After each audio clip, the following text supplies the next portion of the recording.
Page 71 continued. Questions and answers. Question 1. Explain the title, quote, Trim Children, colon, a reverie, comma, unquote, with illustrative references from the essay. Answer. The essay has been given the title, quote, Trim Children, colon, a reverie, unquote, because these two expressions lead us into the subject matter and nature of the essay. The whole essay is a, quote, reverie, unquote, stop. Now, quote, reverie, unquote, means a daydream, a train of irregular thoughts that occur to the mind at a particular time. The immediate occasion of this essay is the death of his elder brother, John Lamb, whose relation with the essayist has been depicted in the essay. The death left a void in Lamb's life. As he says in words full of pathos, dash quote, I missed his kindness and I missed his crassness and wished him to be alive again, comma, to be quarreling with him, single bracket, for we quarrelled sometimes, bracket closed, rather not have him again, unquote, stop. Indeed, his sense of loss is irreparable. His grief is inconsolable. This often induced in him a mood of melancholy yearning. Combined with this was his sense of bitter disappointment at the failure of his love for Anne Simmons, bracket, Alice Winterton, as he calls her in the essay, bracket closed. Lamb wanted to deal with these themes, and the result is this singularly pathetic self-revelation. The essay is not merely an elegy on his brother. It is also an elegy on his unfortunate love and gives in a very artistic plan an idea of what the fulfillment of the love might have brought to him. It is a scene from this imagined life that is envisaged with all the pathos and imagination that he was capable of. Para. Lamb here imagines as if he had married Alice Winterton and had two children by her, a boy John and a girl Alice. But the mother was dead. Lamb brought up the motherless children and poured on them all the warmth of paternal affection. One evening he tells them at their request the stories of their great-grandmother, Mrs. Field, their uncle and their mother, who were all dead. In the midst of the narrative he also inserts the reactions of the children to the various incidents narrated by the father. With a great dramatic intensity and power, he relates how the children, the quote, trim children, unquote, comma, quote, children that might have been, unquote, comma, recede further from his views and melt away into the thin air. They seem to tell him through their silence that they are no children at all, have no existence, and name and represent only what they might have been. These are the quote, trim children, unquote, comma, the creation of the writer's fancy, and yet till the end of the story they impress us with a sense of their reality. Such is the superb skill of the writer. Question 2. Quote, children love to listen to stories about their elders, comma, when they were children, unquote, comma, dash. Narrate briefly the stories about their elders that Lamb told his dream children. Answer. One evening the dream children of Lamb requested him to tell the stories of the childhood of their elders. Accordingly, Lamb told them how, during his childhood, he spent the holidays in the guest house of Norfolk, where his grandmother, Mrs. Field, lived as a caretaker. Though the house did not belong to her, she lived there in a dignified style as if it were her own house. She was a good and religious lady held in the highest esteem in the locality. The house was supposed to be the scene of the tragic incidents narrated in the popular ballad Children in the Wood. In fact, the whole story was engraved on a wooden slab above the chimney piece in the hall of the house. But later on, the owner of the house pulled down the slab and replaced it by a marble slab with no story. The grandmother used to sleep alone in a lonely chamber of the house. She believed that at night the ghosts of the children used to glide up and down the great staircase beside her sleeping room. But she used to say that these apparitions did her no harm. When Lamb lived there during the holidays, he was very much frightened at the thought of the ghosts, so that a maid used to sleep with him. But he never saw the ghosts of the infants. Lamb, who was fond of solitude, spent most of his time alone.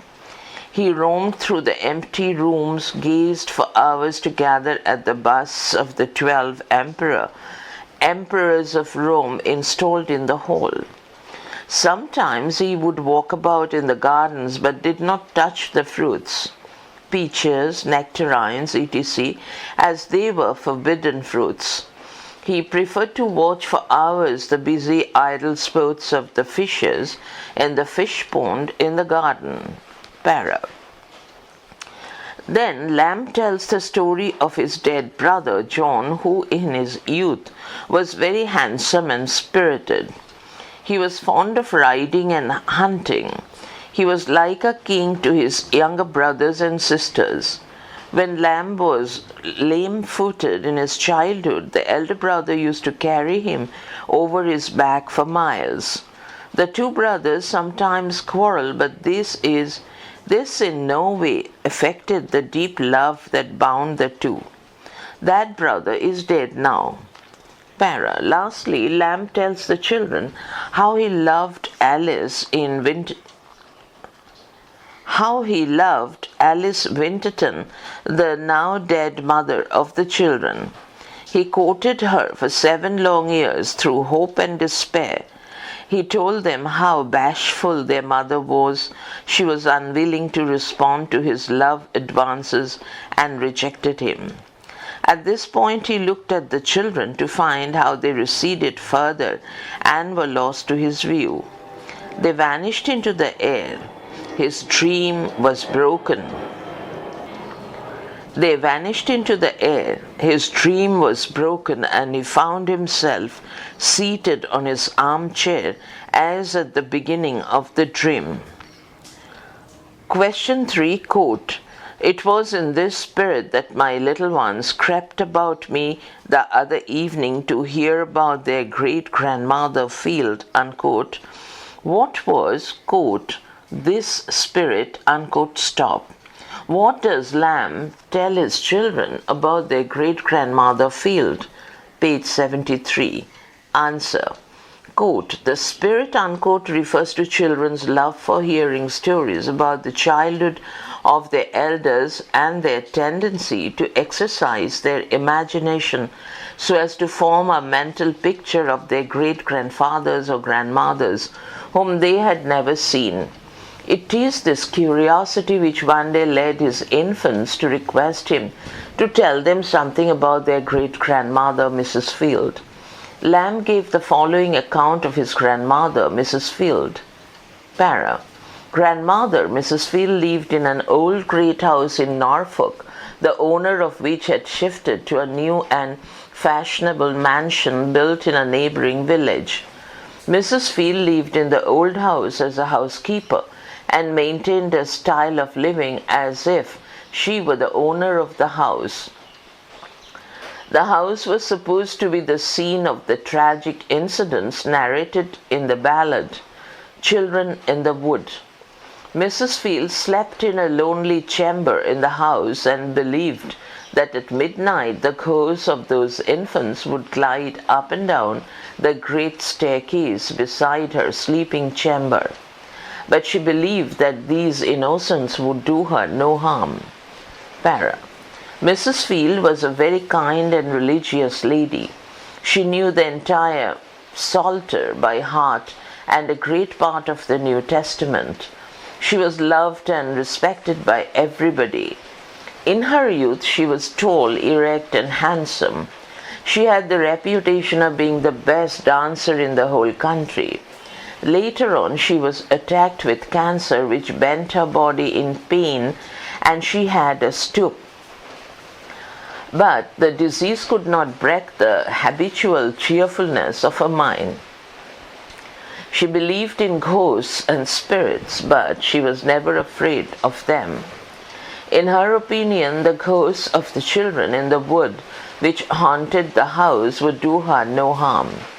She loved her grandchildren very much, and during their school vacation, she would bring them down to the country house and poured forth all the affections of her heart upon them. John Lamb, the elder brother, was her particular favorite. Para. Mrs. Field died of cancer. Her funeral was attended by a vast multitude of people. So high was the esteem in which she was held. All the poor of the locality and some of gentry joined the funeral to show their respect to the memory of the good and religious lady. Question 4. Give after Lamb a pen picture of Mrs. Field as presented in quote, Trim Children, Cologne, a Reverie, unquote, stop. BA 1995. Answer. See the answer to question 3. Question 5. Give after Lamb an account of his boyhood days as painted in Trim Children, a Reverie. Answer. In his childhood, Lamb was lame-footed and could not walk for pain. His elder brother, John, who was a sturdy and spirited youth, used to carry him on his back for miles. Page 74. He loved his elder brother, though others he quarrelled with him. Though often he quarrelled with him. In his school days, he spent the holidays along with his brother and sister in the great house in Norfolk, where his grandmother, Mrs. Field, was the housekeeper. This house was supposed to be scene of the tragic incidents narrated in the ballad Children in the Wood. Grandmother Mrs. Field believed that at midnight the spirits of the two infants would glide up and down the general staircase beside the hall. This, of course, frightened the boy Lamb, who could not sleep alone in fear, and a maid used to sleep with him, but he never saw the ghosts. As a child, he was fond of solitude and retirement and loved to spend his time by himself. While living with the grandmother, he used to wander about in the empty rooms of the house. He was interested in sculpture and would stand for hours together before the busts of the 12 emperors of Rome, which were installed in the house. He would gaze at them intently till he was lost in thought and became calm and motionless by the busts themselves. Sometimes he would walk about in the big gardens of the gardener. Here, peaches, nectarines, oranges grew in plenty, but he would never try to pluck them because he was told that those were forbidden fruits. Sometimes he would lie on the green grass in the garden and bask in the sun, all the time imagining that he too, like the fruits, was ripening in the warm sun. But his greatest pleasure was to sit on the bank of the fish pond in the garden and to watch the fishes moving about in a busy, idle manner in great diversions. Thus he enjoyed himself in the great house during the vacations amidst the loving care and affection of his grandmother. Question 6. Give an account of how Lamb enjoyed himself in the great house in the care of his grandmother. Answer. Same as answer to question 5. Question 7. Describe Lamb's experiences in the great lone house as given in Trim Children, a Reverie. Answer same as answer to question 5. Question 8. Describe John L. Dash as presented in Dream Children a Reverie. Or draw after Lamb a pen picture of his brother John as you find in Dream Children a Reverie. BA 1995. Answer. In Dream Children a Reverie, Lamb speaks of his brother John Lamb in a tone of deep emotion because he had died recently. In fact, his death was the occasion of the essay. In his youth, John was very lovely and spirited. This made him the particular favorite of the grandmother, Mrs. Field. He was a kind and leader to his younger brother and sister and received their spontaneous homage. Like Lamb, he would not spend time to himself in the lonely house or remain confined within its four walls. Page 75. He would ride on the most spirited horse that he could lay hands upon and make it carry him through miles and miles. Sometimes he would join a hunting party when it was out. Still, he loved the old great house and gardens. Thus, he grew up to manhood in the midst of the love and admiration of all, particularly of Mrs. Field. He carried the younger brother Lamb on his back for miles when Lamb was lame-footed and could not walk for pain. So kind he was to the younger brother. Lamb repents that he could not repay this kindness when John later became lame and had one of his legs cut off. The two brothers often quarreled, but this did not affect the great love that existed between them.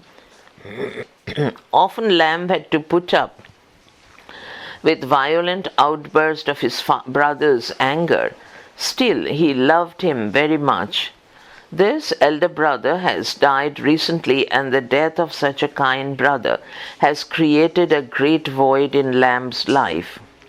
Though at first he bore his grief patiently, with the passing of time he was feeling how irreparable was his loss. He missed him all day long, he missed his kindness, he missed his crossness, and wanted him to be alive again so that he could quarrel with him. His life has become miserable without this brother. Thus, Lamb pays a high compliment to the elder brother in this elegy. Question 9. Describe the, quote, great house in Norfolk, unquote, where Lamb spent his holidays with grandmother, Mrs. Field, in his childhood. Answer. In his childhood, Lamb spent his holidays with his grandmother, Mrs. Field, who lived in a great old-fashioned house in Norfolk. This house was supposed to be the scene of the tragic accidents told in the ballad Children in the Wood. For a long time, the story in its entirety was found carved in wood upon the chimney piece of the hall. At last, one of the owners of the house pulled it down and replaced it by a marble slab without the story, because this referred to a scandal in the family. Here, Grandmother Field lived as a housekeeper, because the master of the house had purchased a new and fashionable house in an adjoining village where he lived. The furniture of the house was shifted in the new building, and the rooms were as such empty. The busts of the 12 emperors of Rome were still to be found in the hall. Grandmother Mrs. Field used to say that often at midnight the ghosts of the two infants of the ballad were seen gliding up and down the great staircase beside her bedchamber, but they did her no harm. Thus, the old house was supposed to be a haunted house. At last, when it came to decay, it was demolished by the master. Para. This old-fashioned house had spacious gardens in the old style. The gardens, too, were in a neglected state, and a gardener would occasionally visit it for gathering the fruits. Peaches and nectarines grew on the walls. There were yew, Y-E-W, and fir, F-I-R, trees. The child Lamb would spend his time alone in the garden very often. He would like great pleasure in strolling about among the trees rather than plucking the fruits. Page 76. There was the oranges where he would bask. There was the orangery, Orangery, where he would bask in the sun and imagine that he too was ripening like the fruits in the sun. There was a fish pond at the bottom of the garden. Small fishes like dace, Dace, and large ones like pike, Pike, abounded in the pond. It was a particular diversion of the child lamb to see the fishes to and fro in a merry mood. This is the scene of his holiday recreations in childhood. Question 10. What autobiographical elements do you get from Lamb's essay Trim Children, a Reverie? BA 1990. Answer. Lamb is one of the most personal or subjective writers of essays in English literature. His essays are autobiographical fragments, and it is possible to reconstruct the life, inner and outer, of Revelation. In it, Lamb describes how he spent his holidays with grandmother Mrs. Field, who lived as a housekeeper in a big old house at Norfolk, popularly regarded as a haunted house. We get in the essay a vivid picture of the old lady, bent with cancer, good, kind, and religious, and held in the highest esteem by the villagers. As to Lamb himself, we get enough idea of his character and favorite pastimes of the childhood days. As a child, Lamb was not vigorous and spirited like his elder brother John, but he was meek, meek, shy, and fond of solitude and retirement. Old and out-of-fashion things had great charm for him. He loved old houses, old gardens, old baths. This is a trait which developed and was retained in his character till his old age. He was not superstitious like his old grandmother, and he says he never saw apparitions of the infants, though he was frightened and had to sleep with a maid. The diversions of his childhood are peculiar to himself and marks him out from others of his age. He loved to walk alone in the old garden, enjoying the smell of the garden. But as he says, he delighted more in watching the fishes disporting themselves in the fish pond. This brings out an important trait of his character, namely his love for animals. Of his love and tenderness to women and children, the essay is full. He loved children, though he had none. This is why he deludes himself into fancying that he had got children, quote, trim children, unquote, of course, and takes a sweet, sad pleasure in entertaining them with stories, taking them to the abbey for seeing the tombs, etc. All these have a pathetic interest when we remember that he was a bachelor. His love for the elder brother and for faithful Bridget, bracket Mary, bracket closed, is also dwelt upon in the essay. Thus, the essay throws a flood of light on Lamb's character, his tastes and tendencies. The, quote, gentle-hearted, unquote, Lamb of later days is clearly foreshadowed in the childhood as depicted here. Para. Lamb's unfortunate love affair of his early life is also very poetically referred to in the essay. He tells here how he courted Alice for long 7 years through hope and despair and was at last rejected. Lamb is generally reticent on the subject, but the present essay tells us a lot about this.